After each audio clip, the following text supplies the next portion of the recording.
Okay, so I want to talk to the moms, and I want to talk to the moms in particular, as a woman myself, who's now a grandmother with three grandchildren right now. And I want to talk to the moms because of the things that I've seen over the years and how you are hurting your son or your daughter. And you're hurting your son and your daughter when you do not allow the father to see his child. And when you keep the child away from the father, you are basically not allowing them to grow up to be healthy all around. You're not allowing them to grow up to have different perspectives. You're not allowing them to grow up and feel loved and have that other love that they need from their father. You're just not allowing them to be developed in a way that is very unique and very special, the way that God actually designed it. And so you are, as a single mom, and I was a single mom for I was a single mom, period. Um, but you're a single mom, and when you stop the child from seeing the father from seeing the child, what you're really doing is you're hurting the child. Yeah, the father may be angry, the father may be upset, and you may have some fathers that are not angry. They're not upset. They don't care. They don't want to be bothered. But I'm talking about the ones who, there are so many fathers out there, and I have met more fathers that want to be involved in their son's life or their daughter's life than I have met fathers that just don't give a crap.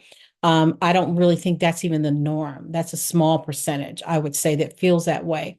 And for some of them, they may get to a point where they say they don't give a crap because they have had to battle you for so long that they're just tired. They just give up and they just move on. And it's not right. And so let me explain what you're saying to the child. You're saying to your child, when you are not allowing the father to have a say and a relationship with the child. And when I say a say in a relationship, I mean be able to spend time with their father, spend the nights with their father, spend the summers with their father, spend the holidays, spend the weekends, whatever that may be, and also allowing that father to raise their child the way they choose to in their own home. So if the father says he or she can't come over wearing those clothes or wearing those shoes, then that's his house. That's his apartment. That's his place. If the father says they can't have a phone or they can't bring that cell phone with them or that tablet with them, then they need to leave that at your house. He has the right to have his own rules and his own home. And you also don't need to be calling, every few minutes checking up on what he is doing or what he's not doing. If the father is not, Is the father someone who's detrimental to the child, who's dangerous to the child, that's different. You could be in a situation, and I know of a parent who she had two kids, and she was married to this man, and they ended up divorcing. He was a drug addict, and he was a crack addict, and so that's a situation that was hard. But even then, this particular woman, I was amazed to hear what she did for her children. She still would take her kids to see their father when he was, able to see them so that they would still have a connection with him, so they would still respect him, they would still honor him. And something I just don't see or hear at all. I've never actually heard that before. And she would really allow that to happen so that but she couldn't leave them for any period of time with their father because she was afraid something would happen because of the lack of supervision and because he may be strung out with some other people, so you can understand that.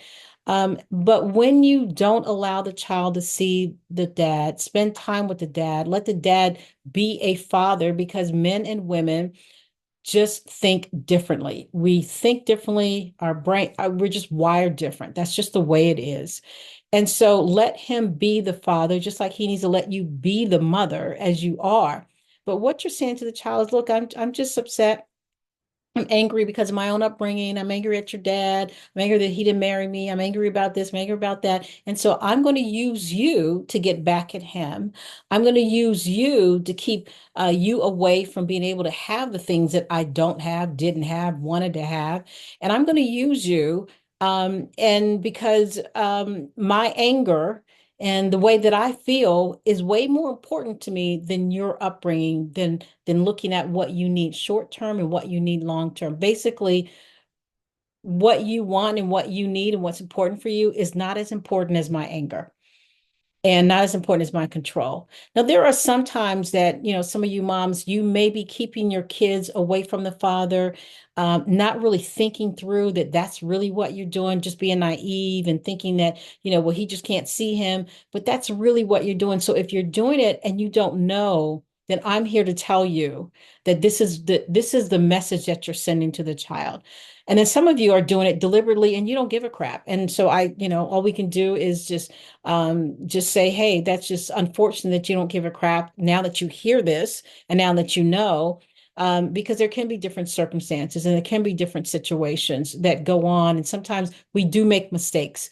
And we realize that, but you need to know that you just keeping the child away from the father, even if he's not working, if he doesn't have a job, he still has a right to see his child. He still has a right to be able to be there for his child and to be an equal parent, because you may have given birth to that child, but you couldn't have had that child without him. You guys are equal parents.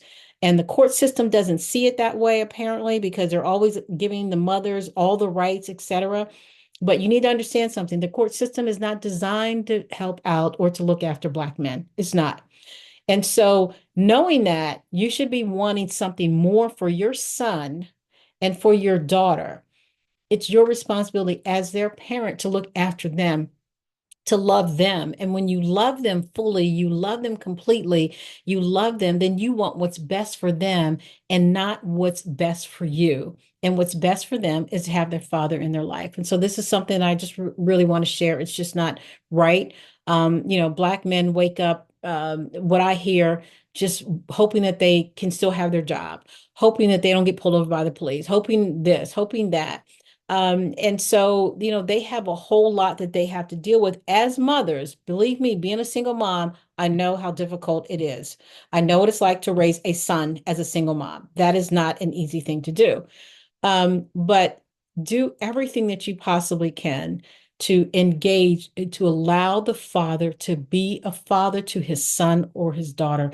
Because when you see the results long term and you see the results even short term, you will be just so glad that you allowed that to happen. And that child would be so full because their father had the right to be in their life and God gave them that right. Parents, we have a God-given right equally to have our child in our life. And so I hope you take this to heart and I hope that this helps somebody. But if you're angry, then pray about it. Just tell the Lord, hey, look, I'm angry and I don't want him to see this child because this is the way I feel.